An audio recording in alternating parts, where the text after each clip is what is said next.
Welcome back to another Blue Review. Greg Bergman, Corporate Greg, the Big CY. And the Blue Review is presented by Los Angeles International Airport. Hire LAX creates life-changing career opportunities for the Los Angeles residents. For more information, check out Hire LAX on Eventbrite. All right, so I asked the question yesterday. You Tease. guys remember there was a professional tease, as I am a professional. And I said, if you were to eliminate Atlanta from the discussion, Greg, would you take the Dodgers or the field to win the World Series? Now, yesterday I was on with Travis, hosting Travis and Slee, and I asked Travis the same question. He took the field. He took the field? He took the field, which was surprising to me, but his argument was that ultimately, I think what most of us understand, the pitching staff is just too hard to rely on. You've had a night to think about it, Gregory. What do you think? So I have had a night to think about it, and I've thought about it the entire night. This is all I thought. I couldn't sleep. I was rolling back and forth, and all I could think was field or Dodgers. Keeping you up at night. This is all I thought about all night. But I have decided that I'm going to go with the Dodgers. Okay, why is that?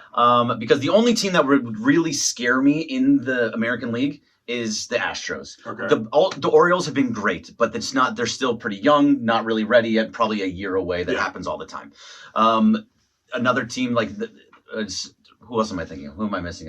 Let's see, the Rays. The Rays. Okay, sorry, thank you. Yeah. The Rays, they're kind of falling off a little bit. They're having a little bit of a rough patch. They've not been as great as they were at the beginning of the season. And then there's the Rangers. Sure. The Rangers scare me a little bit just because their offense is dynamic in every single position. But again, the pitching staff probably a little bit tougher, and they also play that. Scherzer's been okay. Yeah, you know what I mean. But former Dodger. Scherzer is not going to pitch in the postseason. No. Like let's be. I mean, he'll pitch a little bit, but his arm will have fatigue, or he's like, I just can't go today. Sure. There's a lot of that. He's had some problems later in the postseason. So I'm taking the Dodgers because I feel like this is one of those times. If you're taking the Braves out, because the Braves could possibly beat them, the Phillies could very well beat them after they were in the World Series last year, but I think what you have here is a team that is kind of on a mission and are playing great baseball all around, and you're going to start getting good pitching performances from enough guys. I trust Kershaw when it comes to the playoffs. I know people are going to get scared by that. That's one. I'm sorry. I also trust Julio Urias to get it all together. Nice outing last 3 outings have been pretty good. Have been improving, Yes, against bad teams, I get it. Sure. But have been improving, and then I think you're going to get a good quality start from somebody like a Lance Lynn or a Bobby Miller, even possibly, with guys that can come in behind them, like Tony Gonsolin can pitch a couple innings. Okay. If Walker Buehler comes back and can be a Stop it. We talked about this. If he does, we're not relying on Walker Buehler. No. I'm not relying. I'm not relying. You give me 1 or 2 innings as you have an opener, and then he does the 2 through 4, or even does just 3 and 4, whatever it happens to be. Small sample sizes that just gets you through a tough part of a lineup. So the reason why this question came to mind is because I was trying to find a way in my own brain to sort of stay positive about what happens for the rest of the regular season. Because as we saw last year, when they're sailing away with the division, that can lead to some level of, I don't want to say reticence, but just sort of in general,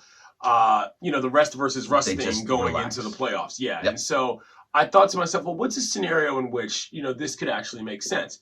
And that's the one I thought of. If the Braves aren't in this, let's just say the Braves find a way to get knocked out. Let's just say they have a bad series and somebody gets on a hot streak.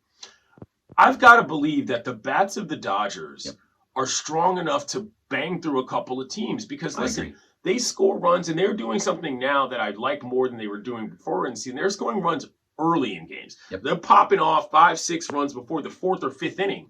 And if you're doing that as an offense, that helps you manage your pitching staff a lot better. And now, I don't want to, sort of draw on my extensive baseball experience. Correct. But this, to me, is a situation where you go to more of a College World Series type of deal where it's like, whatever. You're pitching when you're pitching. Forget about traditional starts. Forget about all of it. And if you employ that method throughout the entirety of the playoffs, and you can get 7 or 8 runs a game, you've got a chance. There's not a lot of teams that I think can keep up with the firepower in terms of the bats of the Dodgers, and that's the path to victory for them, in my opinion, in the playoffs. Lest a starter does not emerge as somebody that's going to eat a bunch of innings at a time. And so I completely agree with you. And Codify, I follow Codify on Twitter or X, whatever the hell you want to call it. But it's something where they put out a stat a couple days ago, and it said MLB teams that have scored the most runs in the first inning. Yeah.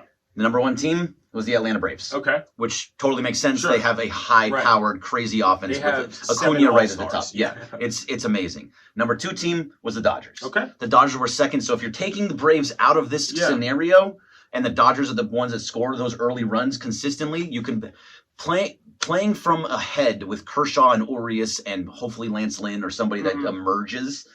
I feel much better about that, especially with this offense who can come from behind and they're scoring with runners in scoring position. That's the thing. And so when you've got that kind of continuity in terms of the lineup and the gelling that's happening right now, do not underestimate the sneakiness. Do not underestimate the gelling sneaky that this team has put together. The Freddie dance, all this. Yeah. I just wanted a reason to do this. Like, that's what you want from a team. You want a team that feels confident in who they are. Dave said that this is his favorite squad ever. We disagree on why that matters, but what else is he going to say? I think it matters in the clubhouse, and I think that this, again, if the Braves get knocked out, I would pick the Dodgers against the field. The problem is the Braves are still there. Yep. And the Braves are always going to be there, and they're going to be a very, very difficult Correct. act. So, all right, that'll do it for the Blue Review. Thank you to LAX, and we'll be back tomorrow. Maybe in person, maybe not.